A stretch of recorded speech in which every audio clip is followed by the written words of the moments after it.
कि D4 से किस तरीके से हम लोग जो है प्रॉपर्टी को लेकर के उसको एसेट्स के लिए हम लोग उसको स्टडी कर रहे थे। और ये पाया था कि अगर जो D1 की जो प्रॉमिस है, अगर वो D4 में भी उसको प्रॉमिस जो है स्टैंड करती है, तो फोर्थ हाउस के जो भी कारकत्व हैं वो एक्सप्लोर होते हैं और हम उससे आराम से उन चीजों को प्रिडिक्ट कर सकते हैं। कारक हमको देखना पड़ेगा। फोर्थ हाउस में अनेक जो है आपके पास कारक हैं। मदर का भी कारक है, वहां पर वाहन का भी कारक है, हाउस लैंडेड प्रॉपर्टी का भी कारक है, एजुकेशन का भी कारक है। तो कारक अलग अलग से करेंगे। जब वाहन को देखेंगे तो हम वीनस को देखेंगे, मदर के लिए हम मून को लेंगे, प्रॉपर्टी के लिए मंगल को लेंगे। मंगल और बुध ये दो अलग अलग हैं। इनको ऐसे समझिए कि मंगल जो है एस्ट्रोलॉजिकली या एस्ट्रोनॉमिकली इसको ये कह सकते हैं कि कहा जाता है कि मंगल जो है वो पृथ्वी का एक टुकड़ा है। पृथ्वी जब तेजी से घूम रही थी एक्सिस पर, तो उसका एक पार्ट टूट करके अलग हो गया और वो ग्रह उसने ग्रह रूप ले लिया। दूसरा ये कह सकते हैं कि जब हिरण्याक्ष ने पृथ्वी का उद्धार किया, जब ब्रह्मा जी ने कहा कि हम सृष्टि को किस तरीके से कहाँ स्थापित करेंगे, तो हिरण्याक्ष का वध, हिरण्याक्ष पृथ्वी को लेकर के चला गया था पाताल में। तो उस पृथ्वी का उद्धार यानी भगवान ने बराह रूप धर के उस पृथ्वी को, हिरण्याक्ष का वध करके पृथ्वी को लाया। और कहते हैं, अपना पुराण ऐसा बताते हैं कि 1 वर्ष तक वो पृथ्वी जो है वो भगवान विष्णु के साथ पत्नी रूप में रही। तो इसलिए भगवान विष्णु की दो पत्नियां हैं, एक श्री देवी लक्ष्मी जी और एक भूदेवी पृथ्वी। तो भूदेवी का ये पुत्र है मंगल। तो मंगल किसी भी प्रकार के अर्थ लैंडेड प्रॉपर्टी का कारक बनता है। बुध जो है वो पृथ्वी तत्व का कारक है, पृथ्वी तत्व का। तो कोई भी प्रॉपर्टी है वो बुध से भी हम देखेंगे और मंगल से भी देखेंगे। इस आज हम पहले चाहते हैं कि एक एक दो कुंडली हो जाए। किसी के पास अगर कोई कुंडली हो, नहीं तो एक कुंडली मेरे पास आई है भी उसको। एक कुंडली सर मेरे पास भी है, दे सकते हाँ हैं। जी। हाँ हाँ, अभी हम एक देखते हैं, सभी लोग उसमें पार्टिसिपेट करेंगे। 10 वर्ष हो गए हैं, अभी कोई उसके बच्चा नहीं हुआ है। देहरादून से कुंडली हमको मिली है। तो अखिलेश जी अगर लग सके तो लगाओ जरा, हम लोग सब लोग उसको देखेंगे। कुंडली अच्छी माने स्टडी के लिए ठीक है। एक मिनट लगा रहा हूँ सर। जी। शेयर स्क्रीन, एक मिनट को।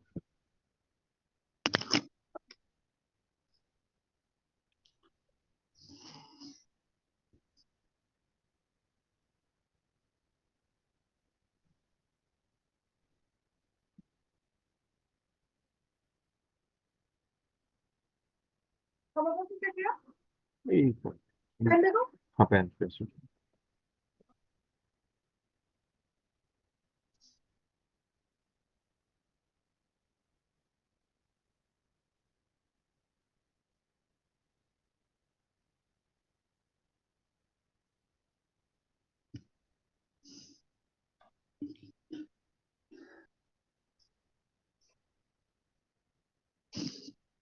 सर एक मिनट लग रहा हूँ।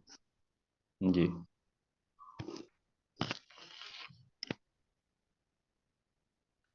जी बताइए सर। इनका डेट बर्थ है 7 मई। एक नाम कुछ भी लग देता हूँ, है ना। नाम इनका कुछ भी, वैसे अक्षय गुप्ता नाम है इनका। नाम तो मैं कुछ भी लिख देता हूँ, कोई इशू नहीं है सर। हाँ, कुछ भी लिख दो। 7 मई 1987। 7 मई, मई का मतलब हो गया 05 ना, 05। 05 नाइनटीन 19। Eighty seven 87। ठीक है सर, समय क्या सर? टाइम है 23 PM। 23। एक्यूरेटली 23 ही है सर, है ना। हाँ, लिखा 23 ही लिखा है। आगे पीछे 2-4 मिनट और कर जगह सकते कहाँ हो। है सर, स्थान? जगह देहरादून, उत्तराखंड। देहरादून।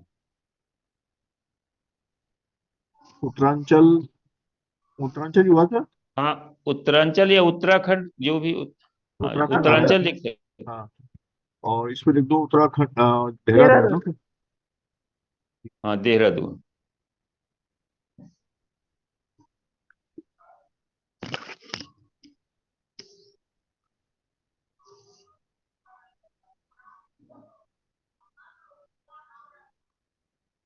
ऐसे नहीं आएगा देहरादून, हाँ ये आएगा ऊपर।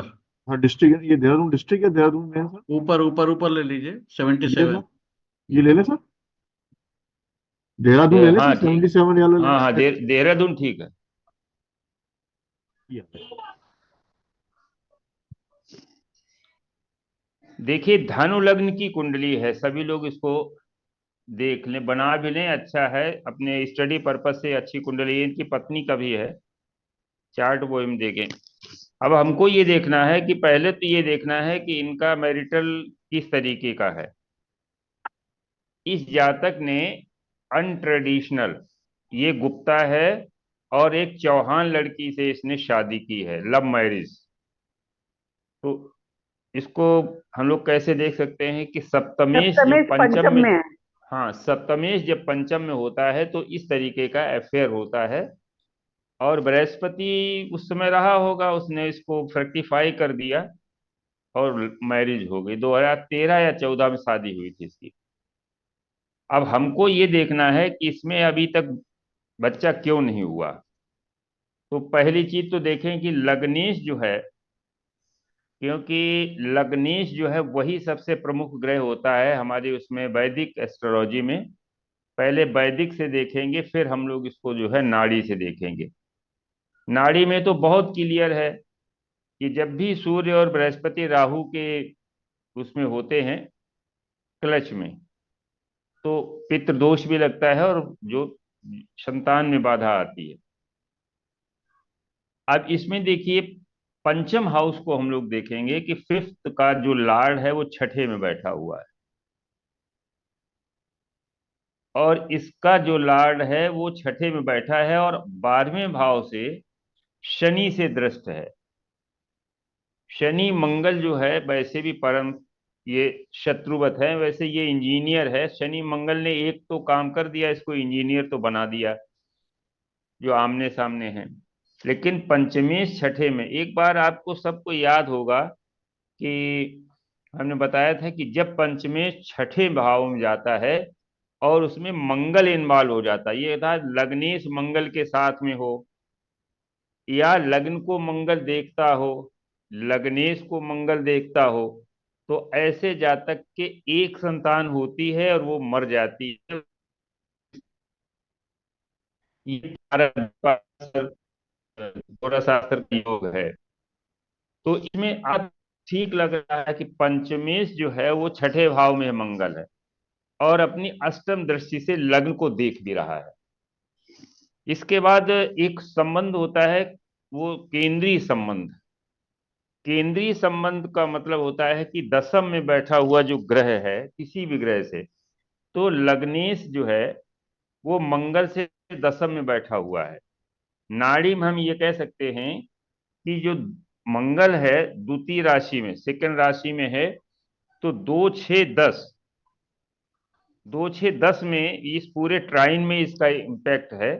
तो जब ये 10 में आएगा तो वहां से ये लग्नेश को देखेगा, और ऐसे सामान्य वैदिक में ये लग्न को देख रहा है, अष्टम दृष्टि से लग्न को भी देख रहा है। तो आधा नियम इसमें लग रहा है, लगभग 70%। 30% नहीं लग रहा है। तो 70% लग रहा है, इसलिए इसका मतलब इसमें अभी तक कोई संतान नहीं हुई। अगर ये लग्नेश के साथ में हो जाता तो हो सकता पहले संतान होने के बाद उसकी डेथ हो जाती। तो D1 चार्ट में हम ये देख रहे हैं, तीन चीजें हैं। पंचम का स्वामी छठे में गया है और उसको 12 भाव में, 12th हाउस जो कि वहां का माने निगेटिव हाउस है, त्रिक भाव है, वहां से शनि देख रहा है। तो एक तो ये चीज हो गई। इसके बाद जो है D9 चार्ट अगर हम देखें, फिर दूसरी एक और चीज है कि केतु जो है हमेशा जो है वो इंड कर देता है। केतु जिस भी रिलेशंस के बीच में आ जाता है उस रिलेशन का एंड करता है। अभी थोड़ा सा इसके बाद हम नाड़ी से रिलेशनशिप कैसे देखते हैं किसी चार्ट में। कई लोग आते हैं कि हमारा बेटा है, हम हमसे इसकी पटेगी कि नहीं है, माँ की तरफ ज्यादा रहेगा कि मतलब पिता की तरफ रहेगा, या पत्नी की तरफ ज्यादा इसका अट्रैक्शन होगा, माता पिता की तरफ कम होगा। तो हम लोग रिलेशंस को देखेंगे ये समझ लेना चाहिए, केतु जिस भी प्लेनेट से कनेक्ट हो जाता है उससे संबंधित जीव से वो डिजेक्ट कर देता है, उससे उससे संबंध खराब कर देता है। तो यहाँ पर केतु जो है अपनी नवम दृष्टि से, तो सामने से अगर केतु सीधा चलता तो नवम दृष्टि से, लेकिन केतु उल्टा चलता है तो पंचम दृष्टि से मंगल को देख रहा है, और मंगल पंचमेश है। यानी पंचम भाव का जो जीव है, संतान, उसको ये केतु जो है रोक रहा है, ऑब्स्ट्रक्टिंग है, वो उसका एंड कर रहा है। तो D1 चार्ट में तो सीधा सीधा हम लोग वैदिक को आराम से इसको देख सकते हैं कि पंचम भाव जो है उसमें पीड़ा है, पंचमी छठे भाव में है, और इसका जो कारक बृहस्पति है वो राहु के साथ में है। पंचम हाउस का जो कारक है, और आप सभी जानते हैं कि राहु किसी भी जीव के लिए काल होता है। यहाँ पर लग्न के लिए है, क्योंकि लग्नेश शुक्र, वहां पर उच्च का शुक्र है तो संजीवनी योग बनता है। आप लोग ये भी जानते हैं शुक्राचार्य के पास संजीवनी विद्या थी। तो जब भी बृहस्पति और शुक्र का योग बनता है तो संजीवनी योग बन जाता है, जिसमें से नेटिव के लिए इसमें आयु का कोई भी दिक्कत नहीं है, क्योंकि शुक्र जो है वो कंट्रोल करता है राहु को। राहु शुक्र का जो है डिसाइपल है, चेला है, इसलिए वो शुक्र को कभी परेशान नहीं करता, लेकिन फिर भी उसके कुछ कारकत्वों को ये जो है बाधित कर देता है। तो लग्नेश के लिए तो कुछ नहीं, इसने कोई भी ऑब्स्ट्रक्शन नहीं दिया, लेकिन ये पंचम हाउस का जब कारक बना बृहस्पति, वो राहु से पीड़ित है, इसलिए पंचम हाउस में इसकी जो है पीड़ा साफ साफ दिख रही है कि पंचम हाउस में जो है कोई शुभ जो है वो दृष्टि नहीं है, और पंचमेश छठे भाव में है, शनि और केतु से दृष्ट है। इसलिए D1 में तो ये प्रॉमिस दिख रहा है कि इसमें संतान में विशेष रूप से बाधा, डिनायल हम नहीं कह सकते हैं, क्योंकि अभी हमें और भी चार्ट देखने हैं। अब इसको हम D9 में फिर देखेंगे। तो देखिए D9 चार्ट जो है वो कन्या लग्न का है, इसमें देखो आ रहा है सिंह लग्न का। तो इसको हम अगर सिंह लग्न का ही मान लें D9 चार्ट, तो वहां पर पंचम हाउस में राहु बैठा है, D9 के पंचम। और आप जानते हैं ये पाराशर जी का ही है, जो यहाँ पर उन्होंने योग दिए हैं या राहु के इनकी कैरेक्टरिस्टिक बताई है कि अगर किसी चार्ट में D9 चार्ट में पंचम हाउस में राहु बैठ जाता है तो जब तक राहु का उपाय नहीं किया जाता संतान नहीं होती है। तो यहाँ पर देखिए राहु बैठा है, अगर हम इसको सिंह लग्न की कुंडली देख लें D9, तो यहाँ पर पंचम हाउस में राहु बैठा हुआ है। पंचमेश जो बृहस्पति है, एक मिनट थोड़ा सा इसको हम पढ़ाते हैं। पंचमेश जो बृहस्पति है वो छठे घर में छठे घर में नीच का हो गया है। तो जो D1 में प्रॉमिस दिख रही थी वो वही प्रॉमिस जो है वो D9 में भी दिख रही है कि पंचम हाउस में राहु बैठा है और पंचमेश जो है वो नीच का होकर के छठे हाउस में बैठ गया है। अब देखते हैं कि इसमें क्या कोई शुभ दृष्टि है क्या। पंचम हाउस पर कोई भी शुभ दृष्टि नहीं है, अगर दृष्टि है भी तो मंगल की चौथी दृष्टि है। तो मंगल देखिए वहां पर पंचम का कारक है, वहां पंचमेश है, D1 का पंचमेश है, लेकिन यहाँ पर बहुत कमजोर हो गया है, क्योंकि बुद्ध की राशि में जो है कमजोर इसलिए हो जाता है दो तरीके। एक तो बुध उसका परम शत्रु है, दूसरा यह है बुध जो कन्या राशि है वो पृथ्वी तत्व की राशि है। और आप जानते हैं जो एलिमेंट्स का जब हम लोग पढ़े थे एक बार, याद होगा कि पृथ्वी तत्व जो है वो अग्नि तत्व को नष्ट कर देता है। तो यहाँ पर कन्या राशि में मंगल बहुत कमजोर हो गया है, तो ऐसे मंगल की दृष्टि भी है, तो यहाँ पर भी वो चीज सिग्निफाई हो रही है कि पंचम में बाधा है। लग्न पर जो है शनि की दृष्टि है, लग्नेश जो है वो सूर्य जो है वो नीच का हो गया है, और इसके बाद जो है पंचम हाउस में राहु है और पंचमेश खुद नीच का हो गया है। तो जो प्रॉमिस हम लोग D1 में देख रहे थे वो D9 में भी जो है वो रिफ्लेक्ट हो रहा है कि इसमें बाधा है। अब इसके लिए एक विशेष जो डिविजनल चार्ट है उसको हम लोग देखते हैं, सप्तमांश। सप्तमांश लग सकता है क्या अखिलेश जी? तो एक बार कोशिश कर रहा हूँ, एक बार लगा रहा हूँ सर। हाँ, सप्तमांश देख लो एक बार। Right side, right side. हाँ,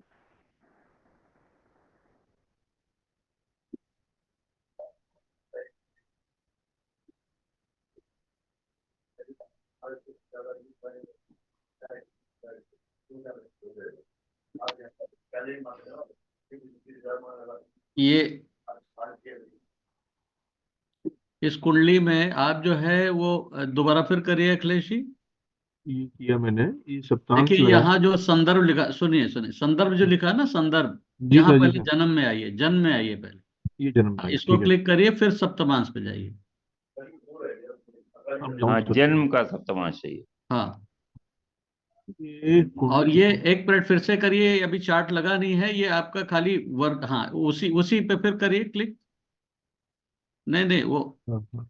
हाँ, यहाँ पे आप दोबारा फिर करिए। आप जी यहाँ चुने हुए देखिए, पहले आप सारणी पे आइए, सारणी में आइए। जी सर। सारणी में चुने हुए वर्ग हटा करके कुंडली पे क्लिक करिए, कुंडली ये पे। कुंडली का। हाँ सर, कुंडली फिर का। जन पे कही है, फिर हाँ। अब जो है कुंडली बनेगी, अब ओके करिए, अब आ ओके गए। करिए। हम्म, D7 आ गया।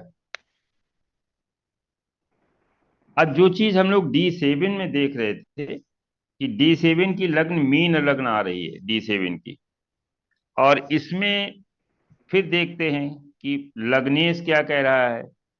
लग्नेश जो है द्वादश भाव में अष्टमेश के साथ में,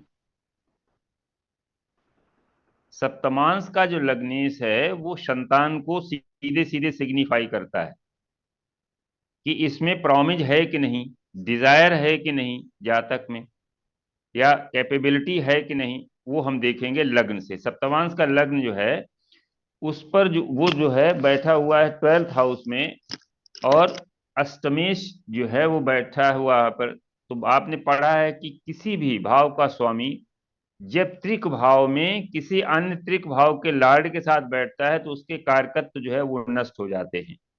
यहाँ पर लग्नेश, सप्तमांश का लग्नेश जो संतान का कारक बना, संतान को प्रॉमिस को फुलफिल करने वाला प्लेनेट बना, वो 12th हाउस में गया है और अष्टमेश के साथ में है। अब इस पर जो है अगर हम ये देखें कि इस पर कोई दृष्टि पड़ रही है कि नहीं पड़ रही है, इस पर दृष्टि कोई शुभ दृष्टि नहीं पड़ रही है, क्योंकि छठे भाव में कोई ग्रह है नहीं। शनि की दृष्टि पड़ सकती, दसम दृष्टि वो पड़ेगी नहीं, तीसरी दृष्टि भी नहीं पड़ रही है, मंगल की दृष्टि भी नहीं पड़ रही है। तो ये अपने में एक योग हो गया, लग्नेश 12th हाउस में अष्टमेश के साथ में। अब इसके बाद हम पंचम हाउस को देखते हैं। पंचम हाउस में केतु बैठा है। केतु जो है एंड कर देता है, आप जानते हैं केतु मोक्ष का कारक है, सांसारिक सुख सुविधाओं को जिस भाव में बैठता है उसको खराब करता है जीव के लिए। तो राहु केतु के एक्सिस पर है, और पंचमेश चंद्रमा अष्टम हाउस में बैठा हुआ है। और चंद्रमा का थोड़ा और आगे हम बढ़े, चंद्रमा का डिस्पोजिटर है वो 12th हाउस में बैठा हुआ है। तो कुल मिलाकर के तीनों चार्टों में ये चीज दिख रही है कि मतलब जो है ये इस चार्ट में संतान के लिए अच्छा योग नहीं है, कोई योग नहीं है। अब इसके लिए हम थोड़ा सा और एक्सप्लोर कर दें कि अगर हम इसमें बीज स्फुट का देख लें, तो अगर वो बनता हो तो कोई लोग बता दो, तो अखिल जी इसको लगा दें, उसको भी हम लोग देख लेते हैं। जी सर, कहाँ से लगाना है इसको मेरे को? मिश्रा जी बताओ, बीज स्फुट लगाना है इसमें। कौन सा D4? सर बीज स्पूट। नहीं, बीज स्फुट। नहीं, इसमें हमें नहीं पता है, बीज स्फुट का नहीं मुझे पता है। पिछली रिपोर्ट बार में। किसी ने बताया था। रिपोर्ट में आता है सर ये। हाँ हाँ, रिपोर्ट में आता है। दशा। इस रिपोर्ट्स में कैलकुलेशंस है हो गया। Report over. रिपोर्ट्स नीचे है। Report over.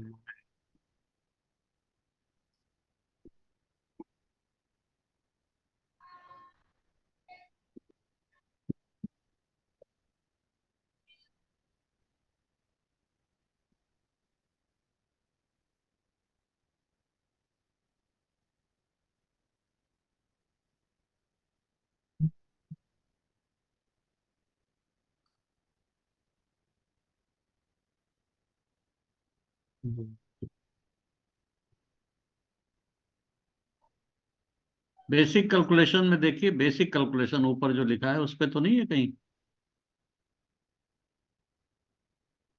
कैलकुलेशंस में बेसिक में जो जाते हैं इस पे तो नहीं है कहीं? बेसिकल कुछ इसमें हाँ, सर। इस पे देखिए, है क्या कुछ? अच्छा, बेसिक में तो वो आ जाएगा मेरे पास। अच्छा, इस पे नहीं है। ये तो ये आता तो सर पंचांग आ जाए। रिपोर्ट्स में आता है, ये रिपोर्ट्स में हाँ, पहले हम लोग देखे हैं इसको। इसमें कैलकुलेशन में आ गया, सोडसवर्थ आ गया, ग्रह भाव, aspects on planet, detail symbol, basic calculation, अष्टवर्ग आ गया, फिनिटी, कृष्णमूर्ति, समरी, उससे क्या अष्टवर्ग। देखते हैं सर, कैसे देखते हैं? बीज स्फुट जो है उसमें बृहस्पति, सूर्य और शुक्र का जो है लॉन्गिट्यूड्स को जोड़ते हैं। फिर वो देखते हैं कि वो बीज स्फुट बना, और वो बीज स्फुट कहाँ पर है। 6 8 12 में तो नहीं गया है। सम राशि सम नवांश में अगर जाता है तो वो खराब है, 100% खराब है।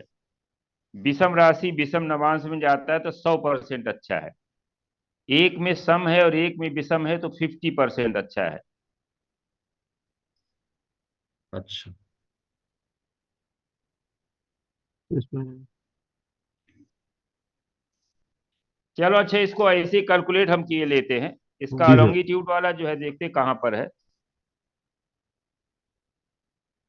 इसमें।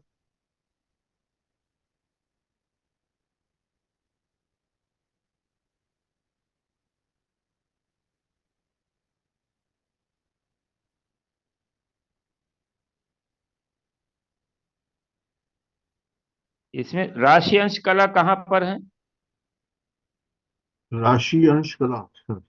हाँ देखो, इसमें है ना, सूर्य 23 राशि का है, जी 23 सर। अंश का। जी सर। सूर्य जो है 0 राशि 23 अंश का है और 5 कला का है। जी सर। जुपिटर जरा देखिए, जुपिटर इसमें कहाँ पर है। जुपिटर जो है 12 नंबर में है, तो 11 राशि 22 अंश, इसको 0। और सूर्य, सूर्य बृहस्पति शुक्र, शुक्र जो है भी शुक्र भी वही 11 राशि में है, और शुक्र के अंश है 24 और 34। इसको जोड़ दें तो 39 हो गया। 3 2 5 4 9, 2 2 4 2 6, 0 1 11 22 1 23, 12 घटा दिए तो 11 राशि 9 कला, यानी मीन राशि में आया है। ये मीन राशि में 9 अंश का आया है, तो देखो राशि तो सम हो गई। सम राशि हो गई तो 50% तो ऐसे ही कमजोर हो गया। अब नवांश में जो है मीन राशि का जो है 9 अंश तीसरा नवांश है। 4 5 6 कन्या नवांश में आ गया, यहां भी सम आ गया। मिश्रा जी समझ में आया ये? नहीं, नहीं, अभी ये नहीं समझ में आ रहा था। देखो, इसमें बीज स्फुट निकालते हैं जातक का, जो सूर्य का जो है लॉन्गिट्यूड लेते हैं। सूर्य का लॉन्गिट्यूड है, सूर्य यहाँ पर मेष राशि में है, मेष राशि की 22 अंश पर, इसका मतलब 0 राशि 22 अंश, अच्छा। 23 अंश। हम्म। तो 0 राशि 23 अंश और 5 कला का सूर्य ले लिया, प्लस इसमें हम जुपिटर का लॉन्गिट्यूड जोड़ते हैं, राशि अंश कला। जुपिटर यहाँ पर मीन राशि में है, तो 11 राशि 22 अंश हो गया जुपिटर का। और फिर वीनस लेते हैं, शुक्र। शुक्र भी बृहस्पति के साथ में ही है, मीन राशि में है, तो इसका मतलब 11 राशि पूरी हो गई। और 12वीं राशि में शुक्र 24 अंश 34 कला का है, तो इन तीनों को जोड़ दिया। 0 23 5, 11 22 0, 11 24 34, इनको जब जोड़ा तो 39 तो कला हो गया। 3 2 5 4 9, 2 2 4 2 6, 69 अंश हुआ। तो 69 अंश में हम 60 निकाल लें, दो दो राशि, तो 9 अंश बचेगा। तो दो यहाँ, 23 2 25 में जोड़ देते हैं। तो 25 में जब हमने जोड़ा तो हमारा बचा 1 राशि 9 अंश और 39 कला। तो ये बृख राशि में आ गया हमारा। क्यों भाई, ये समझ में आ गया कि नहीं? बृख राशि के 9 अंश 39 कला में आ गया। इसका बीज, तो ये सम राशि हो गई, राशि हो गई सम। तो मेल के लिए ये विषम राशि में अगर इसका बीज स्फुट जाता माने जाता है तो वो अच्छा होता है, और सम राशि में जाता है तो खराब होता है। तो सम राशि में गया तो 50% तो वैसे भी कमजोर हो गया। अब हम इसका देखें कि नवांश में कहाँ जाता है। तो वृष राशि का जो है नवांश जो है वो 10वां तीसरा नवांश है, 10 11 12, ये मीन नवांश में आ गया। तो इस दृष्टि से अगर हम ये देखें तो ये 100% जो है डिसेबल है। ये जातक जो है 100% डिसेबल है to produce any child.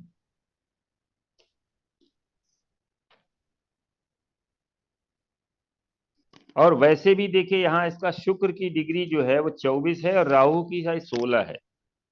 Rahu यहाँ पर जो है 16 डिग्री का है। तो ये राहु जो है शुक्र से मिलकर के आया है, पीछे लौट के आया। शुक्र से जब मिलकर के आया है तो वहां पर ये इसने शुक्र को काफी कमजोर कर दिया है। तो इस तरीके से हम चार्ट में वैदिक रीत से संतान को आराम से देख सकते हैं कि वैदिक में कैसे देखेंगे। फिफ्थ हाउस देखेंगे, D1 का, D9 का, D7 का। इसके बाद हम इसका जो है बीज स्फुट देख लेंगे। अष्टक वर्ग में भी हो सकता है कि बिंदु कम हो। नंबर ही आ रहे हैं सर, 19 ही आ रहे हैं सर, हाँ जी, 19 नंबर ही आ रहे हैं सर। अच्छा। 19, 19, साथ में कितने हैं? 19 है सर। देखिए 19 है, अब आप समझ। हाँ, हाँ जी, हाँ, 19 ही आ 27 रहे हैं फोर्थ सर। हाउस में 19 है। और आप समझ लीजिए कि 19 पॉइंट जो है वहां पर कैसे उसका ये हो जाए, किस तरीके से वहां का रिजल्ट मिल जाए, ये बहुत ही कम है। तो इससे आराम से हम लोग देख सकते हैं। इतने ज्यादा नहीं, केवल 4 पैरामीटर हम लगा सकते हैं। D1 D9 D7 देखेंगे, अष्टक वर्ग देख सकते हैं, फिर इसके बाद बीज स्फुट देख सकते हैं। तो इतने से हम रिजल्ट निकाल सकते हैं कि बिना उपचार के और बिना जो है किसी अ, मंत्र से राहु का उपचार होगा इसमें, और नेटिव का स्वयं का इसमें जो है ट्रीटमेंट लेना पड़ेगा, क्योंकि ये बहुत ही कमजोर है, कमजोर स्थिति में है। तो इस तरीके से एक चार्ट हम लोग कैसे डेलीनेट करें। अब इसको थोड़ा सा नाड़ी से देखते हैं। देखिए नाड़ी में हम लोग कैसे पढ़ते हैं कि नाड़ी में संतान का जो मेन कारक है वो सूर्य है। सूर्य जो है यहाँ पर देखिए कैसे सूर्य यहाँ पर उच्च का दिख रहा है। इस कुंडली में सूर्य उच्च का दिख रहा है, तो ये प्रॉमिस तो बहुत अच्छा दिख रहा है। लेकिन इसके ट्राइन में हम देखते हैं क्या है। और जब ये चलना प्रारंभ करता है, सूर्य जब ये आगे बढ़ा जैसे, तो इसको मिला कौन? इसको मिला केतु। केतु जो है छठे भाव में इसका इंपैक्ट है। नाड़ी में हम 1 5 9 ट्राइन को इसमें विशेष महत्ता होती है। जो केतु 6 नंबर में बैठा है, इसका इंपैक्ट 2 नंबर पे भी है और 10 नंबर पे भी है। राहु जो यहाँ पर बैठा हुआ है आपका 12 नंबर पे, तो 4 नंबर पे भी राहु का इम्पेक्ट है और 8 नंबर पे भी राहु का इम्पेक्ट है। तो अब हम ये देखेंगे कि सूर्य जो है वो राहु एक तरफ है और केतु एक तरफ है। राहु केतु के जो है इसमें फंस गया है कैंची में। संतान का कारक जो सूर्य है, क्योंकि नाड़ी में हम लोग जो भी लेते हैं, या तो हम बृहस्पति से पंचम हाउस लें, क्योंकि जीव लग्न हम बृहस्पति को मानेंगे, अथवा काल पुरुष की कुंडली को हम लें, मेष लग्न की कुंडली, तो पंचमेश जो है वो आता है सूर्य। तो वो नेचुरल कारक हुआ संतान का। सूर्य जो है संतान का नेचुरल कारक हुआ, क्योंकि मेष लग्न की कुंडली का पंचमेश है। अब यहां पर पर्टिकुलर ये देखें कि इसका जो गुरु से जो पंचम हाउस, वहां पर क्या है, उसमें शनि का इम्पेक्ट है और राहु का इम्पेक्ट है। राहु की पंचम दृष्टि है और शनि की भी जो है त्रिकोण दृष्टि है पंचम। तो पंचम हाउस बहुत पीड़ित हो गया है। पंचमेश जो चंद्रमा है, वो 1 5 9, वो चंद्रमा बुध और सूर्य के त्रिकोण में आ गया है। तो नाड़ी में चंद्रमा जो है वो बहुत अच्छा कारक नहीं माना गया है। चंद्रमा फ्लूइड्स का, लिक्विड का कारक होता है। तो नाड़ी में भी ये चीज शो हो रही है कि इस जातक को संतान में बाधा है। पंचम हाउस को अगर हम लग्न मान करके देखें, तीसरे तरीके से पंचम हाउस को जब लग्न मानेंगे तो किसी भी भाव से अष्टम में यदि पापी ग्रह है तो उस भाव की उम्र को कम करता है। तो यहाँ जब पंचम हाउस को हम लग्न मानेंगे तो उसके अष्टम में शनि बैठा है, मेन जो है D1 चार्ट में। तो इसका मतलब यह है कि पंचम हाउस में जो अष्टम में शनि बैठा है, पापी ग्रह जब भी अष्टम में बैठता है तो उसको खराब करता है। लग्न से अष्टम में पापी ग्रह बैठे, लग्न को खराब करेगा। पंचम से अष्टम में पापी ग्रह बैठेगा तो पंचम को खराब करेगा। और इसका मतलब, और इसके छठे भाव में, पंचम से छठे भाव में केतु बैठा है, तो छठे, आठवें और 12वें हाउस में बैठा राहु। तो ये देखो तीनों जो भाव हैं वो बड़े खराब हो गए हैं। इसलिए पंचम हाउस का जो है वो फल नहीं मिल रहा है। तो इस तरीके से किसी कुंडली को वैदिक रीत से हम लोग इस तरह से नाड़ी से, और पाराशर का एक और है कि आप जो है चंद्रमा से भी देख लें जरा। तो यहाँ पर चंद्रमा को जब लग्न मानेंगे तो चंद्रमा से पंचम जो है वो पंचमी, चंद्रमा से पंचमेश अष्टम में बैठ गया है और 5 8 का संबंध खराब होता है। चंद्रमा से पंचमेश बृहस्पति है जो चंद्रमा से अष्टम में बैठा हुआ है, तो वहां पर भी ये स्थिति खराब हो गई। और पंचम में कोई शुभ दृष्टि भी नहीं है, और पंचम जो है वो उसके 12th हाउस में शनि बैठा हुआ है, तो चंद्रमा से पंचम भी अच्छा नहीं है, जिसे सुदर्शन पद्धति कहते हैं। अब सूर्य से जो पंचम हमने देखा वो पंचम से पंचम था, अभी हम लोग उसको कह ही चुके हैं कि जो है चंद्रमा सूर्य से पंचम वो खराब है। तो इस तरीके से आप कई तरीके से कुंडली को देख करके रिजल्ट निकाल सकते हैं। अब देखिए नाड़ी को पहले तो इसमें थोड़ा सा हम देखेंगे कि प्रॉपर्टी कैसे परचेज की जाती है, उसके लिए कुछ योग है अपने वैदिक में, और उनको हम लोग देखते हैं। या कहो पहले थोड़ा सा एक कॉम्बिनेशन पर हम 2 चार्ट डिस्कस करेंगे। देखिए कॉम्बिनेशन कैसे योग जो है कार्य करते हैं। जैसे एक नाड़ी में या वैदिक में भी है, हमारे यहाँ वैदिक में भी मंगल और राहु की अगर युति है तो ये बहुत खराब योग है। मंगल जब छोटे भाई का कारक बनता है तो अगर राहु के साथ में है तो छोटा भाई नहीं होगा। किसी फीमेल चार्ट में मंगल जो है पति का कारक बनता है, अगर फीमेल चार्ट में मंगल का राहु से संबंध है तो विवाह टूट जाएगा। इन दो, इस कॉम्बिनेशन को इन 2 चार्टों से हम इसको लगाएंगे। अगर आप लोग कहो तो हम इसको लगा दें, ये समझ में आ जाएगा, क्योंकि नाड़ी के कॉम्बिनेशन है। और बृहत जातक आप पढ़े होंगे, 12 मीर का बृहत जातक एक पुस्तक है क्लासिकल, उसमें ये दिए गए हैं कॉम्बिनेशन, द्विग्रहों के 3 ग्रहों के कॉम्बिनेशन। तो वहां पर भी मैंने देखा ये कॉम्बिनेशन है और उन्होंने भी इसको खराब लिखा है, और नाड़ी में भी इसको खराब माना गया है। जैसे कुछ कॉम्बिनेशन मून केतु का है, मून वीनस का है, मंगल राहु का है, ये जो है खराब है। इनको जब भी आप देखें तो वो रिजल्ट जो है आपको एकदम रिफ्लेक्ट होना चाहिए माइंड में कि ये खराब हैं और ये कहाँ कहाँ खराब कर सकते हैं। जैसे मंगल राहु का, इसको आप सुन लें, मंगल राहु जब कॉम्बिनेशन होता है तो मंगल का जो स्ट्रांग एनिमी है राहु, और मंगल ब्रदर का कारक है।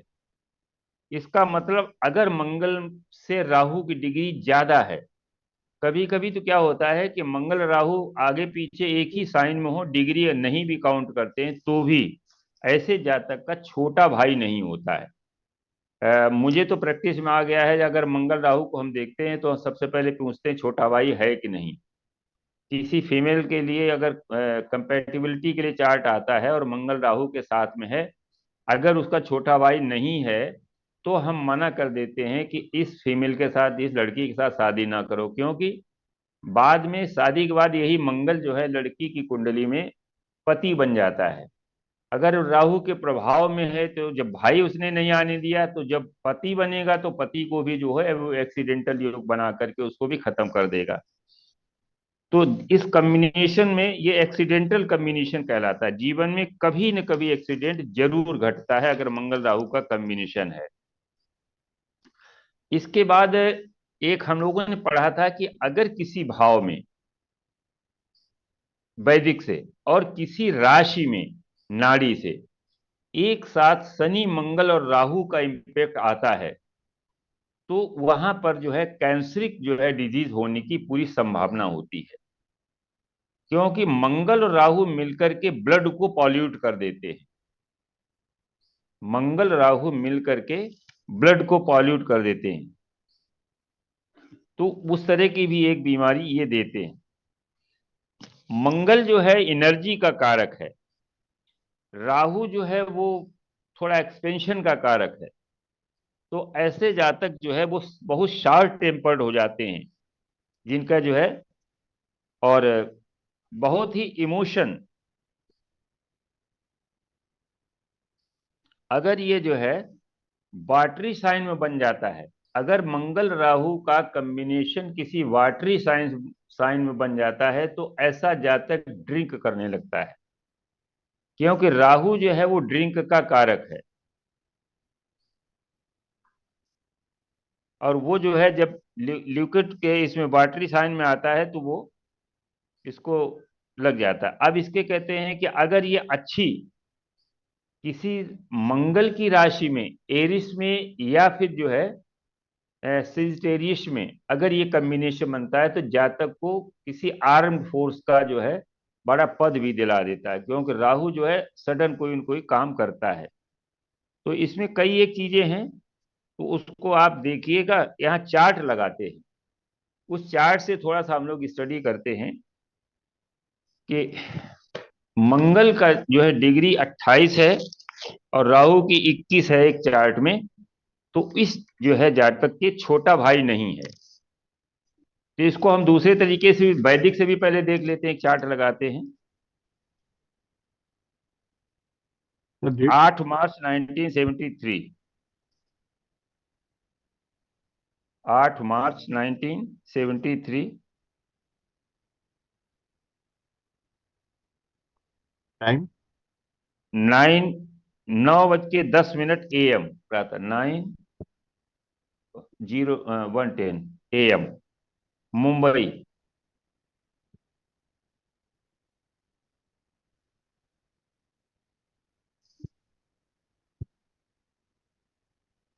महाराष्ट्र महाराष्ट्र। महाराष्ट्र, बॉम्बे। हाँ बॉम्बे मुंबई। तो बॉम्बे में ही ले लूं सबसे वाला। हाँ हाँ हाँ ले।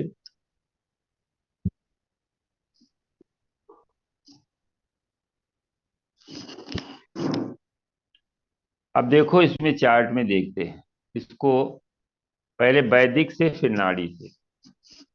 देखिए वैदिक में छोटे भाई को हम लोग देखते हैं थर्ड हाउस से, एंगर सिमलिंग थर्ड हाउस। तो थर्ड हाउस में पहले देखते हैं कि कोई इसमें दृष्टि है क्या। थर्ड हाउस पर कोई दृष्टि नहीं। मंगल की। हाँ मंगल की दृष्टि है तो वो कारक भी हो गया।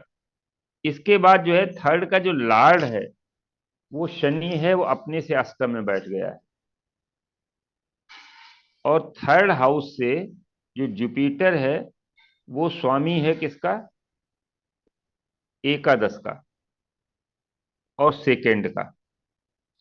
तीसरे भाव से 11 और जो है सेकंड हाउस मारक भाव भी होता है। सेकंड हाउस धन के साथ साथ में किसी भी लग्न के लिए वो मारक भी है। तो सेकंड हाउस का लॉर्ड जुपिटर बैठ गया है। सेकंड अब इसके बाद लॉ। इसमें वीनस भी बैठा है। वीनस जो है वो 9th लॉर्ड है, तो वो उसमें प्रॉस्पेरिटी तो ये जातक के लिए हो जाएगा, लेकिन यहाँ पर मंगल जो कारक है वो राहु के त्रिकोण में है। राहु की सीधी दृष्टि, नवम दृष्टि जो है वो वहां पर पड़ रही है। इसके बाद राहु का इम्पैक्ट जब नाड़ी से देखेंगे तो 12 में राहु का इम्पैक्ट आता है। 12 में जब इम्पैक्ट आता है और सर केतु समझ में नहीं इसके आ रहा। 10 में, राहु का हमने कहा नाड़ी जब भी पढ़ेंगे आप उसको ट्राइन समझिए। हम्म। प्लेनेट जहां बैठा है उससे त्रिकोण को, जरा त्रिकोण के तीनों भावों में उसका इम्पैक्ट होता है।